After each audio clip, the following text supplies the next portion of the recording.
What's up, guys? Welcome back to the Gold Guy YouTube channel, and welcome back to my 1981 Suzuki GS850 Scrambler.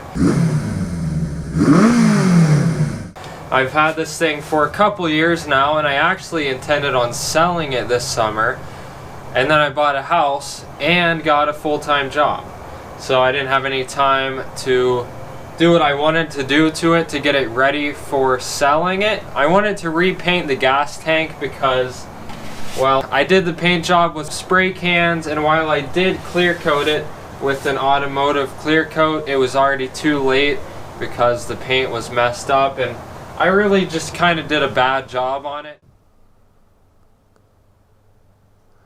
Yeah, this is when gas leaked out and then destroyed my paint job. Also, I painted it on a really hot summer day, and the sun just distorted the paint, cracked it all up. We've got some decent scratches there. I mean, it does give it a nice vintage patina look. It definitely has that. So, hey, maybe you guys like the patina look.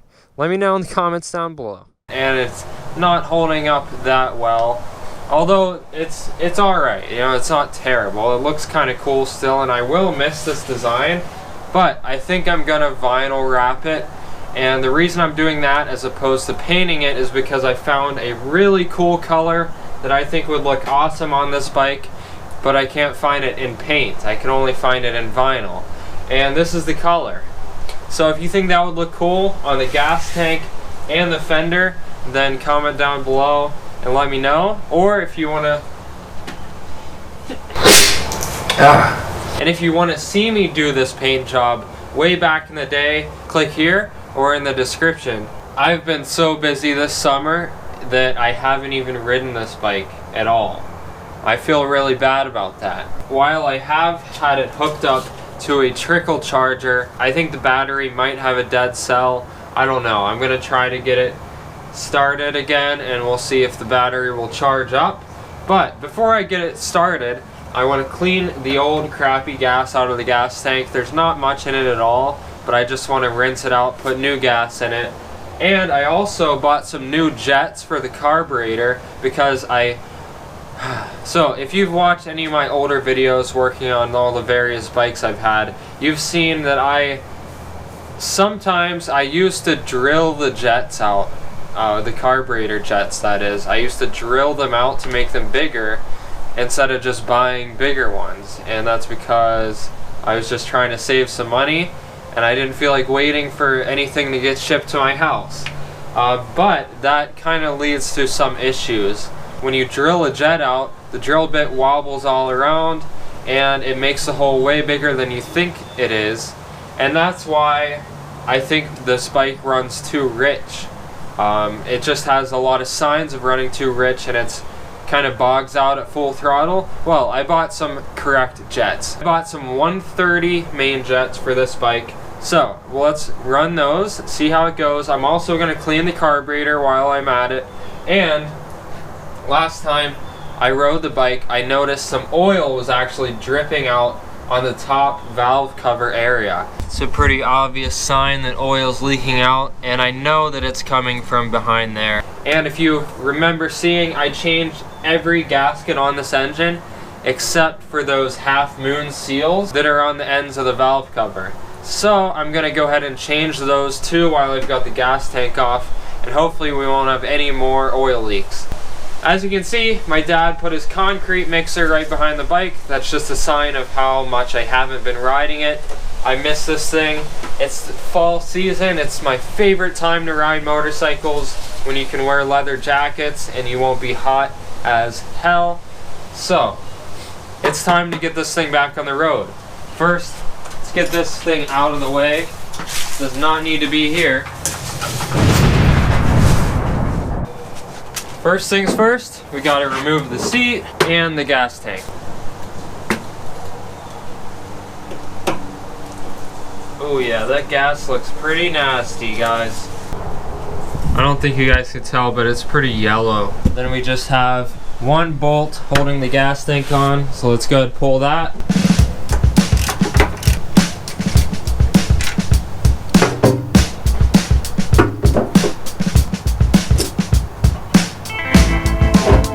I'm gonna pull the air filters off.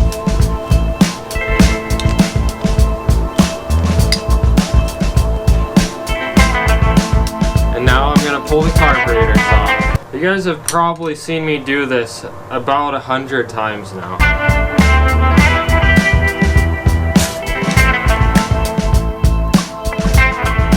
Can't forget about the throttle and choke cables. Damn, these fall allergies are kicking my ass. You know, the only cure to allergies, that's a motorcycle ride. So, doctor prescribed it. I gotta get this thing back on the road.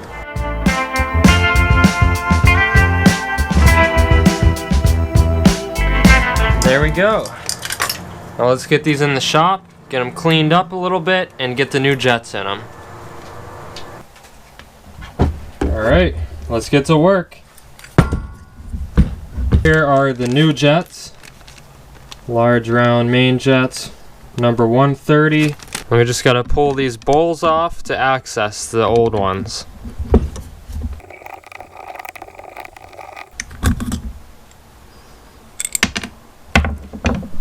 Guess there was no gas sitting in them, which is a good thing, definitely. So we just gotta spray those bowls out, maybe brush them a little bit to get whatever that stuff is out of there. And we'll be good to go.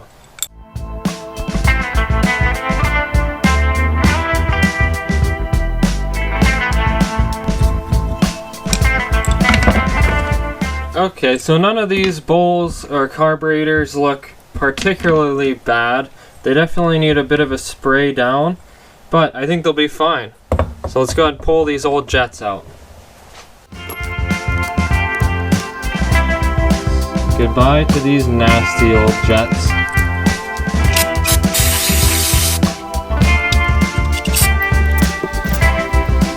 I'm just gonna spray through all the passages.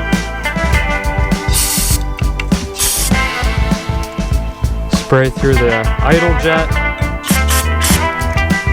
the main jet holes.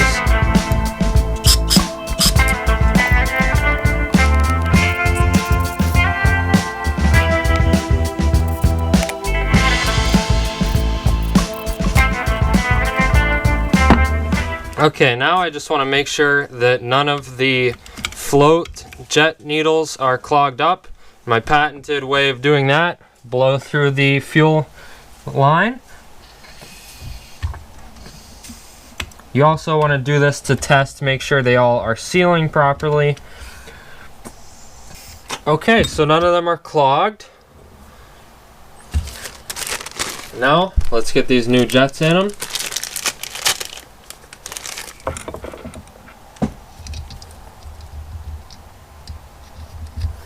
That would have sucked if those didn't fit.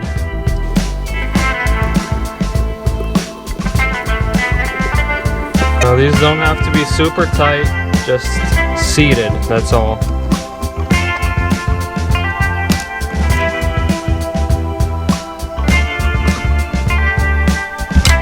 Okay, we're all good there. Just spray some through the main jet just to be safe.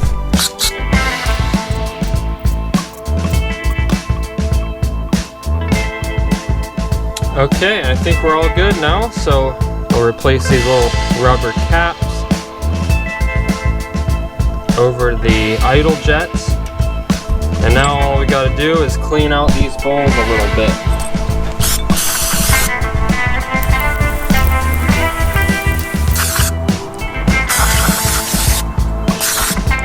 Now let's get these bowls back on. The reason I didn't spend a ton of time cleaning these carburetors is because they really weren't that bad. There wasn't gas left in them. Last time I rode it, I made sure to run the bowls dry before I left it for a while, and you always want to do that. Same thing with leaving oil in for a long time.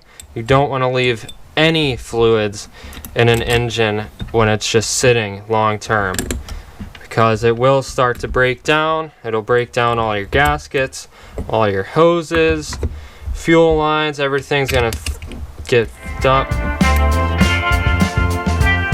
They're all tightened down.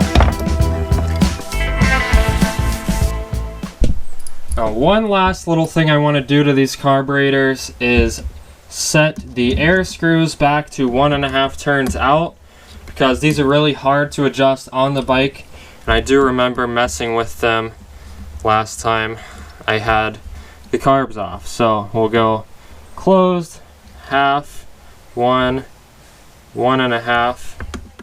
It's always easier to put the throttle and choke cables on the carbs before you install them into the boots. So let's do that first.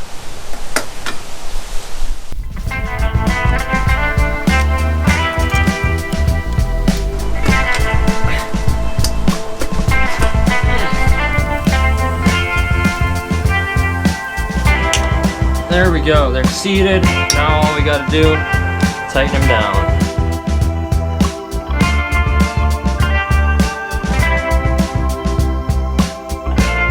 I gotta replace these half moon seals. These are the ones that are back behind these covers. So first and foremost, we gotta pop these covers off. And those are the seals right there. I can see oil around them. They're obviously leaking. They just get old and dry rotted. These are the ones that were in the bike. I replaced all the other gaskets because they were old and dry rotted. And the reason for that is that the guy that I bought the bike from let the bike sit in his garage without running it for like 10-20 years with all the oil in the engine.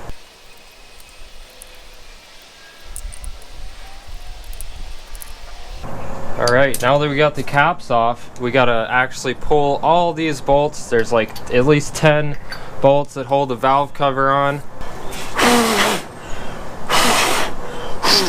It's always a good idea to get rid of any dirt, anything that could fall into the head of the engine. So you don't want anything to get in there. Alright, let's go ahead and start taking these bolts out.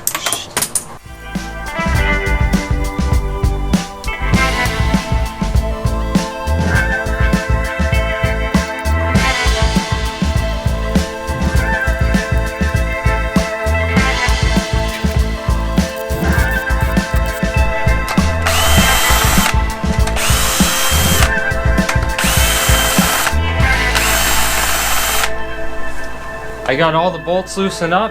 Now we got to get the spark plug boots out of the way.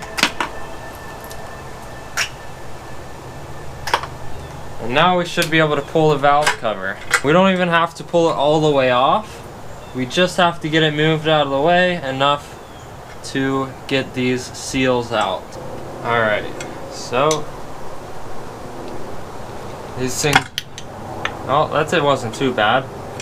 So there's the old one.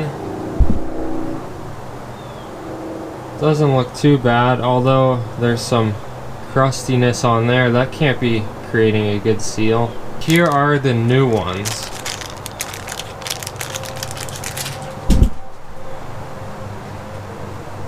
New and old.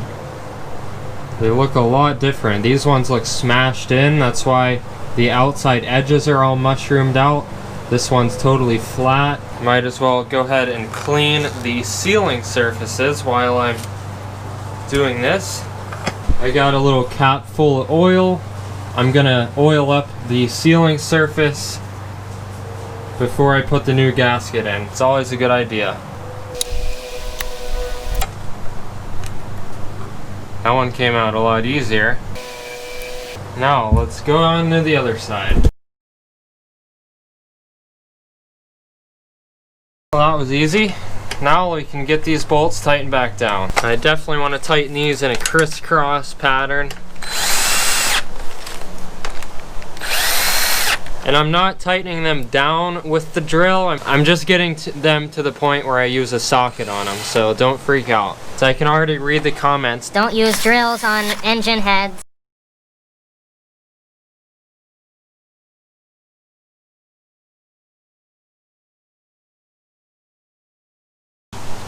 Alright, those are all tightened down. Hopefully we don't have an oil leak anymore. So now, let's get the caps back on.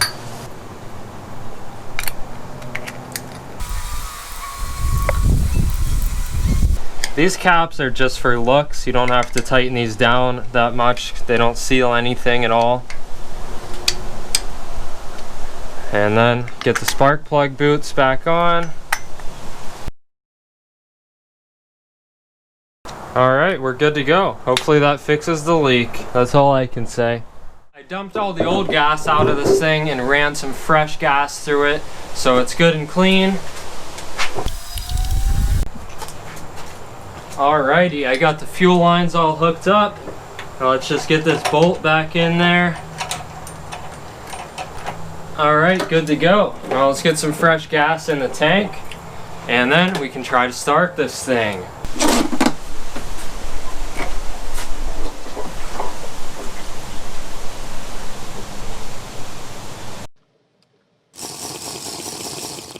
That should be good for now.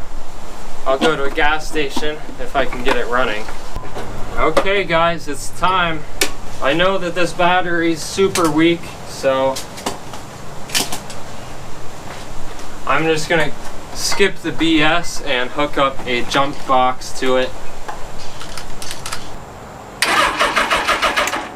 Let's choke it. Oh, I didn't turn the gas on. That might be a little bit important. The petcock's on prime. I'll let the bowls fill up with gas for a little bit. Oh, we got some gas pouring out of the overflow. That happens a lot after not running a bike for a while. That means that one of the floats is sticking. So to try to fix that, you can tap on the bowl. Sometimes that'll stop it. It worked. Ha! It actually worked.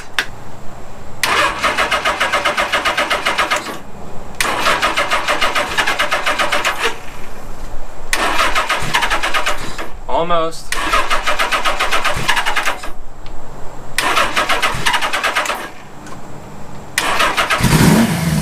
That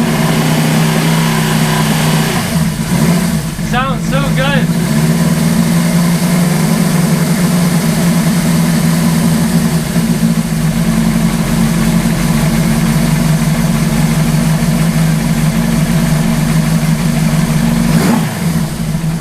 Just in time to enjoy these nice fall days out on the trails and out on the roads. The bike has been idling for quite a while now, and I think the battery's charged up. The voltage on the voltmeter was at like 9 before I started. Now it's almost to 12, so I think the battery's charging up fine. I might have to pop the seat back off, so I'm not going to put the bolts in, but let's go ahead and get it on the bike at least. The bike sounds great. It's been idling really good, so let's see how it rides.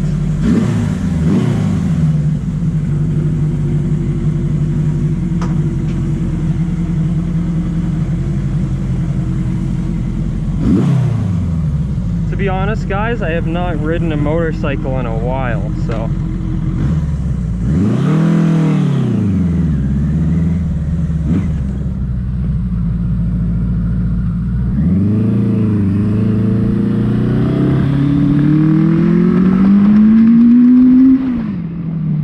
definitely still hesitating a little bit. Maybe it'll work itself out as I ride the bike a little bit more.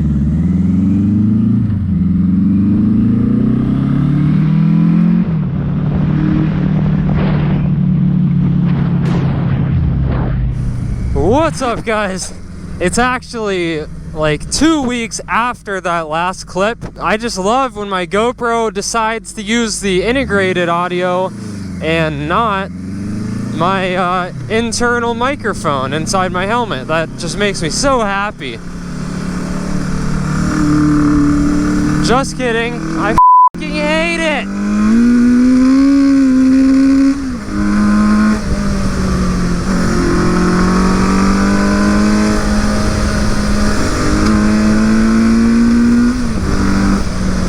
So the clutch is definitely slipping a little bit. Not bad, but a little bit.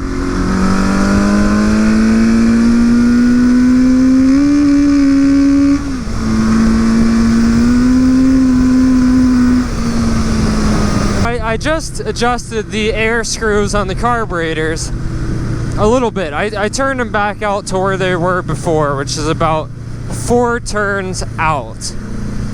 And I put them back there. Originally it was 1.5 turns. And I thought maybe that's contributing to the issue I'm still having with this bike, that at mid-range it bogs down, but once you get back into top end, it runs amazingly. So, like, what's up with that? Do you guys have any idea? I remember I did clip the throttle slide springs to shorten them, because it said to in the carburetor jet kit manual I had. So maybe that's playing a role in it. Like, I think maybe it's just opening too quickly, getting flooded out, and then it doesn't pick up again until the RPMs pick up and more air is in the engine. If anyone in the comments that knows about bikes, any mechanical knowledge, and think that could be a possibility, please let me know in the comments down below. Also, apparently both of my batteries that I had, the one for this bike and the one I had for the CB500, are completely dead, because I've tried charging them, I've tried everything, and they will not charge. They must have dead cells. I bought both of them on eBay, but the one that's in this bike now that I originally bought for the CB500 was actually a more expensive battery. So I think I'm gonna have to stop buying batteries on eBay. Anyways, I still got some work to do on this bike, but it is running pretty decent. Yeah, it's running a lot better with these new jets. Before the jets, it sucked. You know, I would get to full throttle and it would just pop, die out, bog out. Now it actually runs good at full throttle, but the new problem I had, which was also a problem before, which still exists, is that the low to mid-range throttle is, well, it kind of bogs, bog, and then it picks up. So, if you guys think that could be the throttle slides, or maybe you have another idea, then let me know in the comments down below. I would greatly appreciate it. I hope you guys enjoyed this video. It feels good to get a video out. Thank you guys so much for watching. If you guys didn't watch these videos, I definitely wouldn't make them. I really appreciate it. If you liked it, if you like seeing my face again, hit that like button. If you want to see more of my face, wow, then hit that subscribe button. And stay tuned for the next video, guys. Peace. And after all that riding, no oil has leaked out from the half moons. So I just picked up some new stuff for this bike, some new clutch plates, throttle springs, grips, new mirrors. I'm excited to get this stuff on the bike, so stay tuned for the next video. I'll get this thing back in tip-top shape. Oh yeah, I got a new battery too. That's probably the biggest thing. And I didn't get it on eBay this time. See you next time, guys.